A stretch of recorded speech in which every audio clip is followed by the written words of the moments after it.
Llamados a la santidad, el día de hoy vamos a hacer un pequeño repaso sobre los temas en el área de ciencia y tecnología, ¿sí? Para nuestro examen.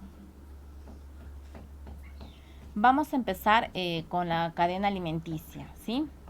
La cadena alimenticia o cadena trófica se llama a la transferencia de la energía alimenticia desde las plantas, ¿sí? Que son los productores, a través de una serie de organismos, con las reiteradas actividades alternas de comer y de ser comido, ¿no?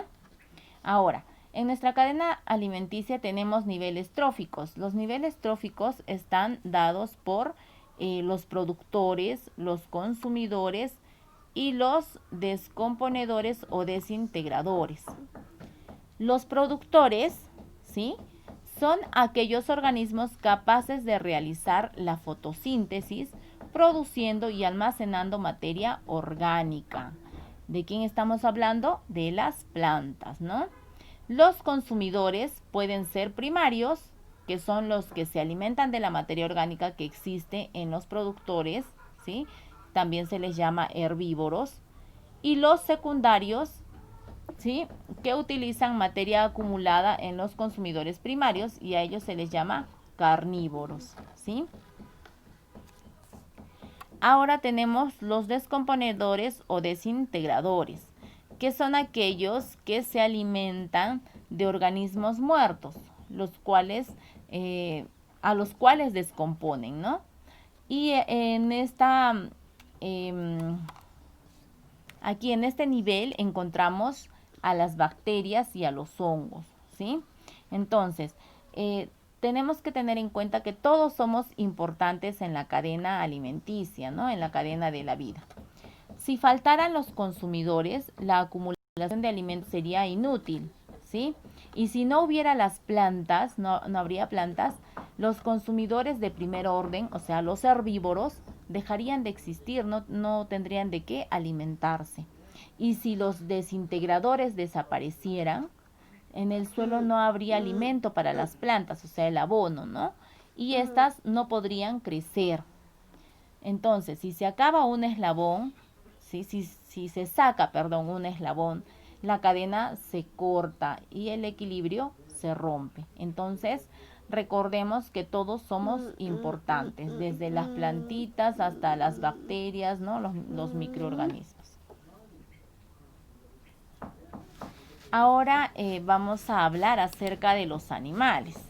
Los animales son seres vivos que poseen movimiento y cumplen con el ciclo de la vida. ¿Qué quiere decir cuando decimos que cumplen con el ciclo de la vida? Quiere decir que nacen, que crecen, se reproducen y mueren, ¿no? Entonces, los animales son seres vivos que poseen movimiento y cumplen con el ciclo vital, que quiere decir que nacen, crecen, se reproducen y mueren, ¿sí? Los animales se alimentan de sustancias orgánicas del mundo exterior que les proporciona energía, ¿sí? Y se les llama también seres heterótrofos porque no pueden producir su propio alimento, a diferencia de las plantas, ¿no?, que ellas sí producen su alimento. Ahora vamos a ver los tipos de animales según su lugar de origen, ¿sí? Tenemos los animales nativos y los animales exóticos. Los animales nativos son aquellos animales de un determinado lugar o país. Por ejemplo, aquí en el Perú tenemos a la vicuña, a la alpaca, la llama, el cuy, delfín rosado, etcétera, ¿no? Nuestros animales nativos, ¿sí? De aquí, ¿no? De nuestro Perú.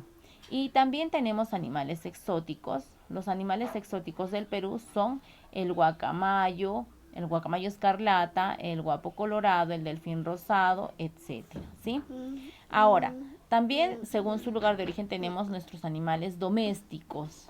Nuestros animales domésticos viven en terrenos limitados, dicen, ¿no? ¿Qué quiere decir? Que no necesitan pues un terreno amplio para sobrevivir, ¿sí? Y conviven con el ser humano, están ya adaptados a ver pues a las personas, a convivir, ¿no?, con nosotros.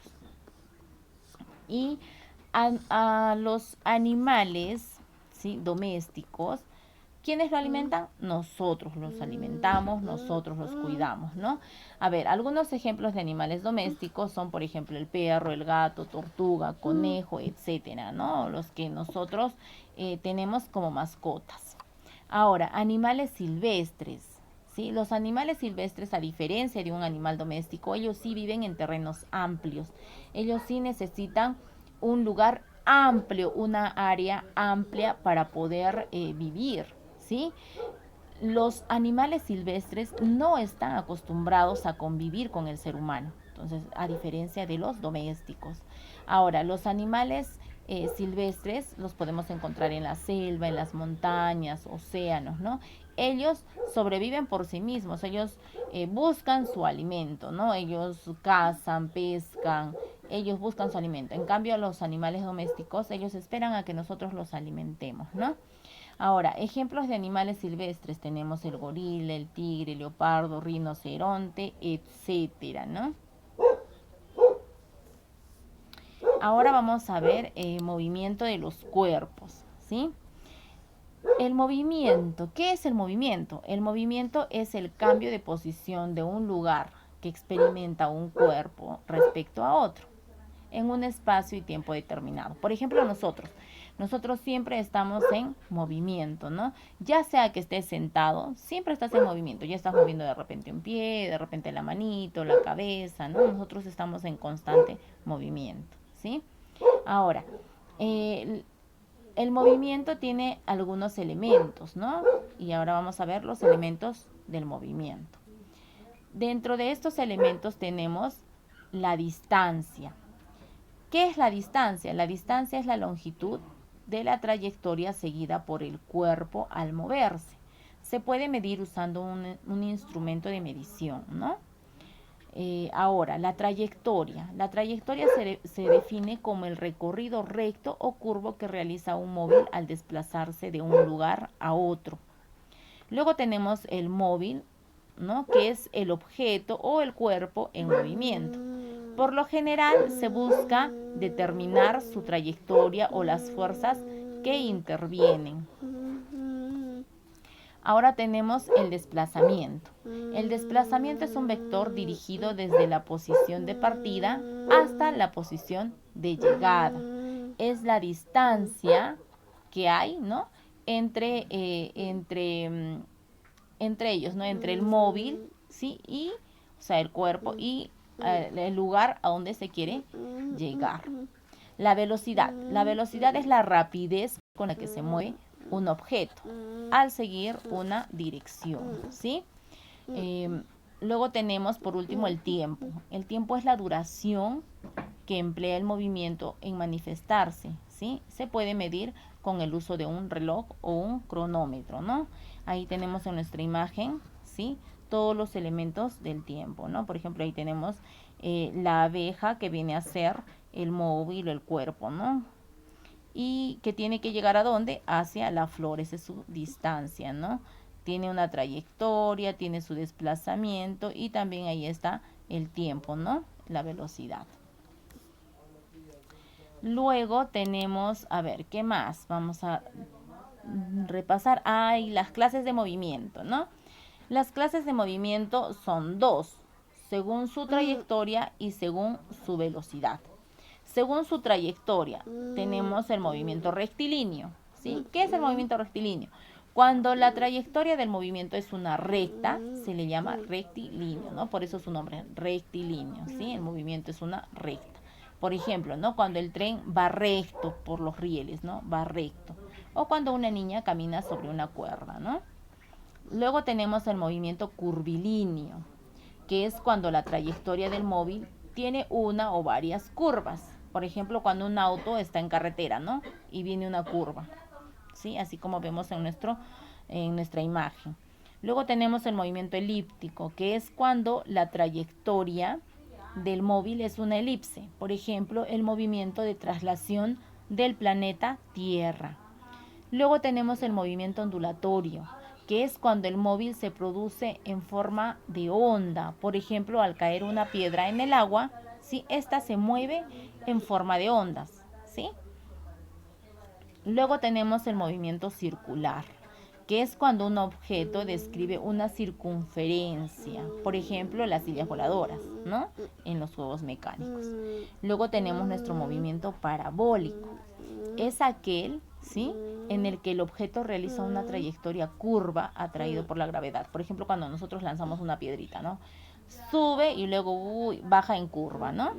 O los que han jugado, por ejemplo, Angry Bird, ¿no? Han visto cuando lanzan el pollito, ¿sí? Jalan, ¿sí? Y por la fuerza que jalan, el pollito sale volando, ¿no? Y luego cae realizando una curva.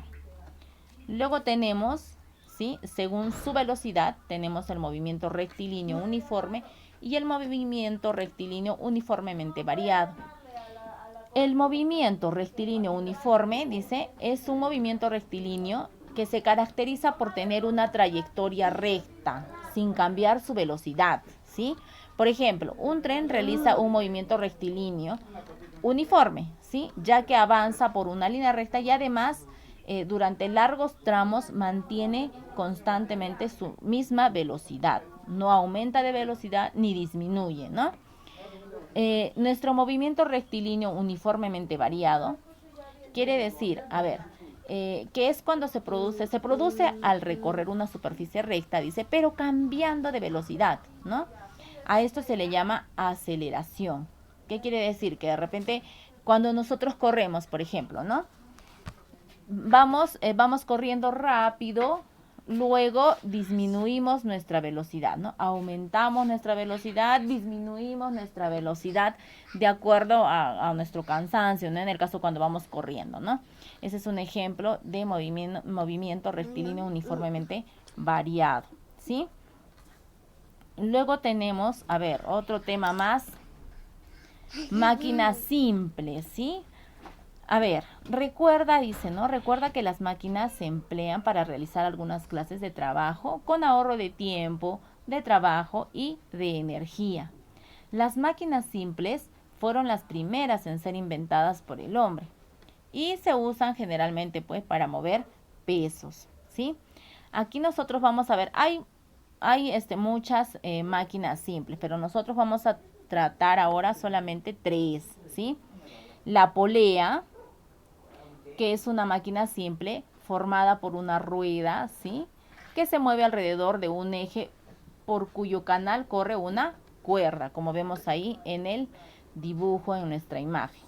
Luego tenemos la palanca. La palanca es una máquina simple con una barra rígida que se mueve alrededor de un punto fijo, ¿sí?, como vemos en nuestra imagen también. Luego tenemos nuestro plano inclinado. Nuestro plano inclinado es una superficie plana colocada en forma de rampa, dice, por la cual suben y bajan los cuerpos pesados. Nos ayuda a trasladar los objetos, ¿no?, de un nivel a otro sin mucha dificultad, ¿sí? Por último, tenemos nuestro tema, la electricidad. ¿Qué es la electricidad? La electricidad es una forma de energía muy utilizada en el mundo moderno, ¿no? Por medio de la energía eléctrica funcionan muchos aparatos que pueden dar luz, calor, sonido, imágenes y movimiento, ¿no? Y ahora nosotros con esta pandemia, ¿no?, estamos utilizando bastante lo que es los aparatos electrónicos, ¿no?, como las computadoras, laptops, celulares, tablets, etcétera, ¿sí? Entonces, la electricidad es muy importante en nuestra vida cotidiana ahora, ¿no? Se ha hecho muy importante, muy indispensable. Pero también hay que saber, ¿no?, saber usarla y cuidarla. Por ejemplo, si tú has cargado el celular o la laptop, ¿no?, y ya has obtenido toda la batería necesaria, desenchufa, no dejes enchufados los cargadores. También, ¿no?, la computadora, si de repente ya no estás trabajando en la computadora, apaga y desenchufa, ¿sí? Entonces, la luz también, ¿no? Hay que prenderla solo cuando es necesario. Hay que cuidar de esa manera nuestra electricidad. Ahora sí, Por último, vamos a ver la central hidroeléctrica. ¿Sí? La central hidroeléctrica es aquella en la que el agua es almacenada en una represa y cae a través de una tubería. Esto mueve una turbina y un generador, produciendo de esta manera la energía eléctrica, ¿no? Que luego es transportada por torres de alta tensión a las ciudades y de esta manera llega hasta nuestras casas. Ahora sí, después de este breve repaso, sí, vas a poder dar tu examen.